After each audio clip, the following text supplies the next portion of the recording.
नमस्कार दोस्तों, आप सभी का बहुत बहुत स्वागत है आपके अपने YouTube channel Banaras education point पर। यदि अभी तक आपने हमारे इस चैनल को सब्सक्राइब नहीं किया है तो सर्वप्रथम आप हमारे इस चैनल को सब्सक्राइब करें, वीडियो को लाइक एवं शेयर करें। हम डिस्क्रिप्शन बॉक्स में जाकर इंस्टा मौजू के लिंक के माध्यम से आप हमारे मुख्य परीक्षा एवं प्रारंभिक परीक्षा आदि प्रमुख परीक्षाओं के हस्तलेखित नोट्स परचेज कर सकते हैं। अभी हमारी 20% डिस्काउंट सेल चल रही है, जिसका भी समुचित मात्रा में आप लाभ ले सकते हैं। तो आज का जो वीडियो है हमने पटवारी परीक्षा को ध्यान में रखकर बनाया है। जैसा कि आप सभी को ज्ञात है कि 3000 पदों के लिए जल्द ही नोटिफिकेशन आने वाला है, और यदि आप नोटिफिकेशन के भरोसे बैठे रहे तो आपका बहुत सा समय निकल जाएगा। तो आज से ही आप इसकी प्रभावी रूप से तैयारी कर सकती हैं। पटवारी परीक्षा को जो मेन विषय होता है पंचायती राज व्यवस्था, उससे संबंधित उसकी बेसिक चीज़ें, कई बार क्या होता है कई अभ्यर्थी मूल पढ़ने लगते हैं लेकिन बेसिक इंडीड का ज्ञान नहीं होता है। तो आज की इस वीडियो में हम पंचायती राज की महत्वपूर्ण प्रश्नों पर चर्चा करेंगे, साथ ही साथ इससे जुड़ी महत्वपूर्ण बातें आपको आज के हमारे इस वीडियो में ज्ञात होगी। यदि आप हमारा आज का पूरा वीडियो देखते हैं तो आप पटवारी भर्ती परीक्षा निश्चित रूप से उत्तीर्ण कर लेंगे। तो पंचायती राज भारत में ग्रामीण स्थानीय स्वशासन की एक प्रणाली है। पंचायती राज यदि पूछा जाए तो आपको पंचायती राज पर टिक लगाना है। ग्रामीण स्थानीय स्वशासन, रूरल लोकल सेल्फ गवर्नमेंट, स्थानीय लोगों द्वारा निर्वाचित निकायों द्वारा स्थानीय मामलों का प्रबंधन जो करता है वह ग्रामीण स्थानीय स्वशासन कहलाता है। ऋग्वेद में स्थानीय स्व इकाइयों के रूप में उल्लेख मिलता है। तो किन किन का मिलता है? पहला तो मिलता है सभा का, दूसरा मिलता है समिति का, तीसरा मिलता है विदथ या इसे विधाता भी कहते हैं। तो ऋग्वेद में स्थानीय स्व इकाइयों के रूप में सभा, समिति एवं विधाता का उल्लेख मिलता है। पंचायतन शब्द का अर्थ है 5 व्यक्तियों का समूह। पंचायतन शब्द का क्या अर्थ है? 5 व्यक्तियों का समूह। और पंचायत शब्द का अर्थ है लोगों की सभा। पंचायती राज में राज का अर्थ होता है रूल। पंचायती राज में यदि राज का अर्थ पूछा जाए तो वह होता है रूल। रामायण के अध्ययन पर के आधार पर प्रशासन के भाग 2 किए गए हैं, एक तो पुर और दूसरा जनपद। पुर से अभिप्राय है नगर, पुर अर्थात नगर, और जनपद से अभिप्राय है ग्राम। ग्रामों में स्थानीय स्वशासन के पर्याप्त साक्ष्य मिले हैं। शांति पर्व का मिला है, महाभारत में अर्थशास्त्र का मिला है कौटिल्य के द्वारा, और मनुस्मृति में मनु के द्वारा। तो ग्रामों में स्थानीय स्वशासन के पर्याप्त साक्ष्य मिले। महाभारत के अनुसार ग्राम की ऊपर इकाइयां विद्यमान थी 10, 20, 100 और 1000। महाभारत के अनुसार ग्राम के ऊपर कितनी इकाइयां विद्यमान थी? यहाँ पर दिख रही हैं। ग्राम का मुख्य अधिकारी होता था ग्रामिक। ग्राम का जो मुख्य अधिकारी था वह ग्रामिक कहलाता था। ऐसे प्रश्न जरूर पूछे जाएंगे तो आप अपनी तैयारी करती रहें। 10 ग्रामों का प्रमुख कहलाता था दसप। जो 10 ग्रामों का प्रमुख होता था वह दसप कहलाता था। और 20 ग्रामों का प्रमुख कहलाता था विंश अधिपति। 100 ग्रामों का प्रमुख कहलाता था शतग्राम अध्यक्ष। और 1000 ग्रामों का अध्यक्ष कहलाता था शतग्रामपति। प्राचीन काल में ग्राम पंचायतों का उल्लेख अर्थशास्त्र में मिलता है। नगर को कहा जाता था पुर, और पुर का प्रमुख होता था नागरिक। गुप्त काल में जिलाधिकारी को क्या कहा जाता था? तो इसे विषयपति कहा जाता था। गुप्त काल में जिलाधिकारी जो है उसे विषयपति कहा जाता था। गुप्त काल में ग्राम के प्रधान को ग्रामपति कहा जाता था। भारत में स्थानीय स्वशासन का जनक किसे कहा जाता है? तो इसका राइट आंसर दोस्तों लॉर्ड रिपन। 1882 में इन्होंने भारत में स्थानीय स्वशासन की स्थापना की। तो भारत में स्थानीय स्वशासन का जनक जो है वह लॉर्ड रिपन 1882 में इन्होंने किया था। और हम आपको बता दें ऐसी प्राचीन भारतीय जो पंचायती राज व्यवस्था से संबंधित प्रश्न भी पूछे जाएंगे। 2 या 5 नंबर के प्रश्न पूछे जाने की 100% संभावना है। 1905 में स्थानीय स्वशासन संस्थाओं को किसकी अध्यक्षता में केंद्रीकरण पर रॉयल कमीशन का गठन किया गया था? तो CEH होव हाउस, CEH होव हाउस के द्वारा 1907 में स्थानीय स्वशासन संस्थाओं को CEH होव हाउस केंद्रीकरण पर रॉयल कमीशन का गठन किया गया था। 1925 तक पंचायत अधिनियम को पारित करने वाले प्रांत कितने थे? तो इसका राइट आंसर दोस्तों 8।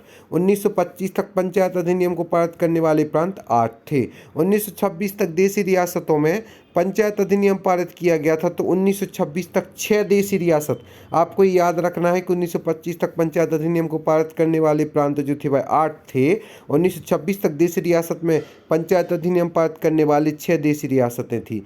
ग्राम पंचायत का गठन कब किया गया था? तो अनुच्छेद 40 में ग्राम पंचायत के गठन का उल्लेख मिलता है? यह प्रश्न बहरी IMP है कि ग्राम पंचायत के गठन का उल्लेख किस अनुच्छेद में मिलता है? तो अनुच्छेद 40 में ग्राम पंचायत के गठन का उल्लेख मिलता है। स्थानीय स्वशासन से संबंधित कानून बनाने का अधिकार जो है वह अनुच्छेद 246 में इसका उल्लेख मिलता है और सौंपा गया है राज्य विधानमंडल को। तो स्थानीय स्वशासन से संबंधित कानून बनाने का अधिकार जो है वह अनुच्छेद 246 में वर्णित है और यह अधिकार जो है वह सौंपा गया है राज्य विधानमंडल को।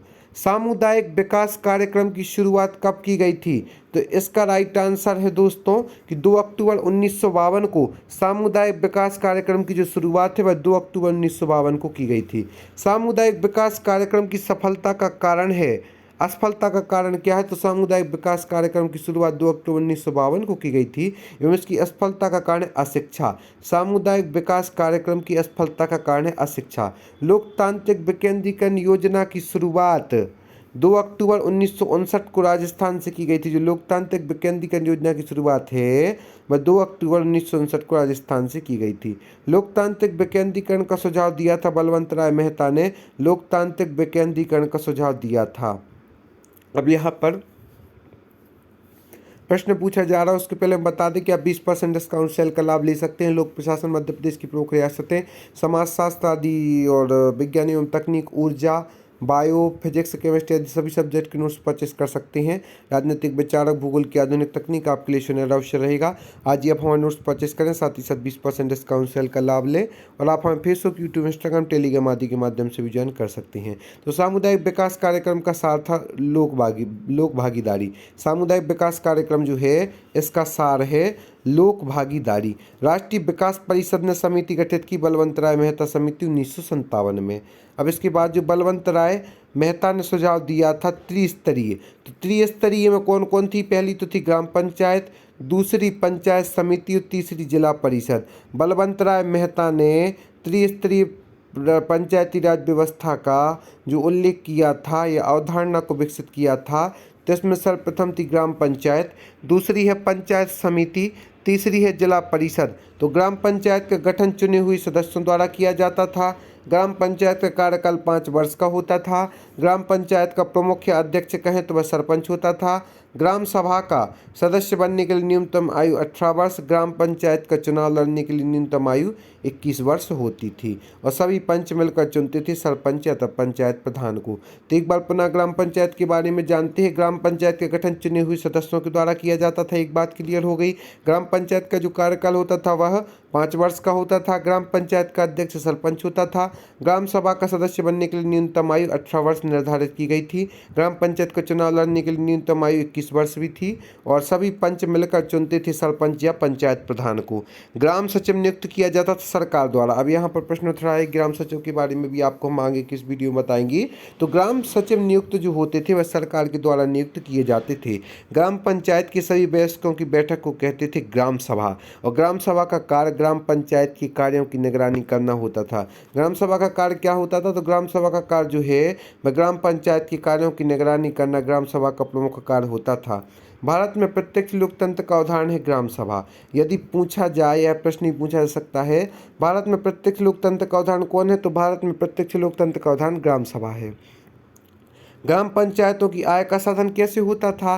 तो संपत्ति, जानवर एवं वाहन कर, ऐच्छिक दान, उपहार, राज्य सरकार द्वारा दिया गया अनुदान ग्राम पंचायतों की आय का साधन होता था। यदि हम सब MCQs पढ़ते हैं तो उसमें तो भूलने की फिर भी मतलब गारंटी रहती है, लेकिन यदि हम डिस्क्रिप्शन के पास साथ पढ़ते हैं तो वह विषय परीक्षा में आने पर हमें निश्चित रूप से याद हो जाता है।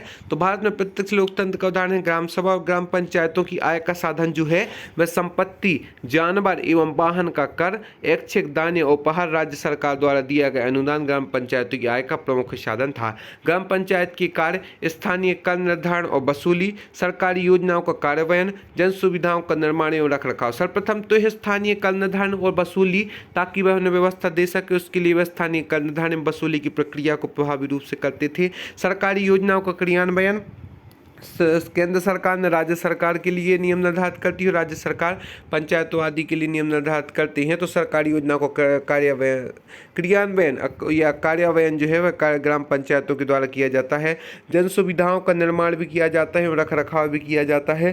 तो जन सुविधाओं के निर्माण एवं रख रखाव भी ग्राम पंचायतों के प्रमुख कार्य के रूप में आता है। ग्राम सभा का अभिप्राय है ग्राम स्तर के पंचायत क्षेत्र के निर्वाचित नामावली में पंजीकृत लोग।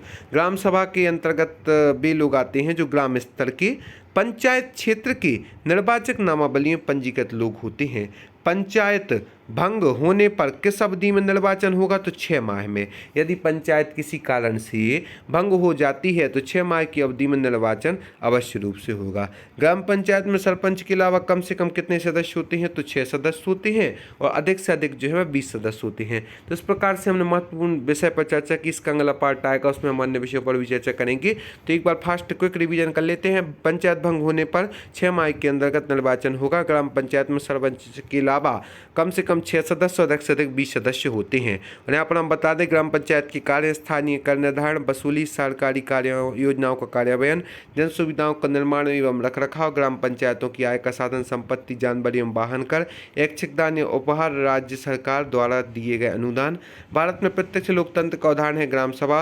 ग्राम सभा का कार्य है ग्राम पंचायत के कार्यों की निगरानी करना और साथ ही साथ पंचायती राज्य प्रदान करता है स्थानीय स्तर पर लोकतांत्रिक प्रशासन को। और यहाँ पर हम और भी महत्वपूर्ण प्रश्नों पर चर्चा करेंगे। भारत में स्थानीय स्वशासन का जनक लॉर्ड रिपन को 1882 के अनुसार माना जाता है और सामुदायिक विकास कार्यक्रम का सार था लोक भागीदारी। और बलवंत राय मेहता ने सुझाव दिए थे त्रिस्तरीय ग्राम पंचायत, पंचायत समिति, जिला परिषद आदि के। और ग्राम पंचायत का गठन जो है चुने हुए सदस्यों द्वारा किया जाता है। ग्राम पंचायत का कार्यकाल जो होता है वह 5 वर्ष का होता है।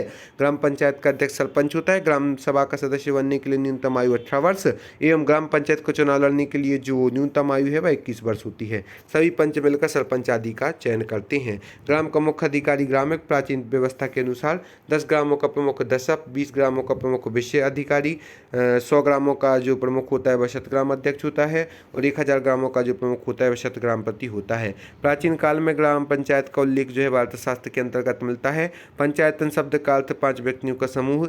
ऋग्वेद में स्थानीय स्वयं इकाइयों के रूप में उल्लेख मिलता है सभा का, समिति का, विदत विधाता का। और ग्राम स्थानीय स्वशासन, रूरल लोकल सेल्फ गवर्नमेंट, स्थानीय लोगों द्वारा निर्वाचित निकायों द्वारा स्थानीय मामलों का प्रबंधन। और इसमें जो है भारत में ग्रामीण स्थानीय स्वशासन की एक प्रणाली है पंचायती राज। आप सभी का बहुत बहुत धन्यवाद हमारे इस वीडियो को देखने के लिए। हम आशा करते हैं आगे आप हमारे साथ जुड़े रहेंगे और ऐसे हम आपके लिए पटवारी की परीक्षा से संबंधित MPPB के एग्जाम से संबंधित नए से नए कंटेंट उपलब्ध कराते रहेंगे। आप सभी को बहुत बहुत धन्यवाद दोस्तों।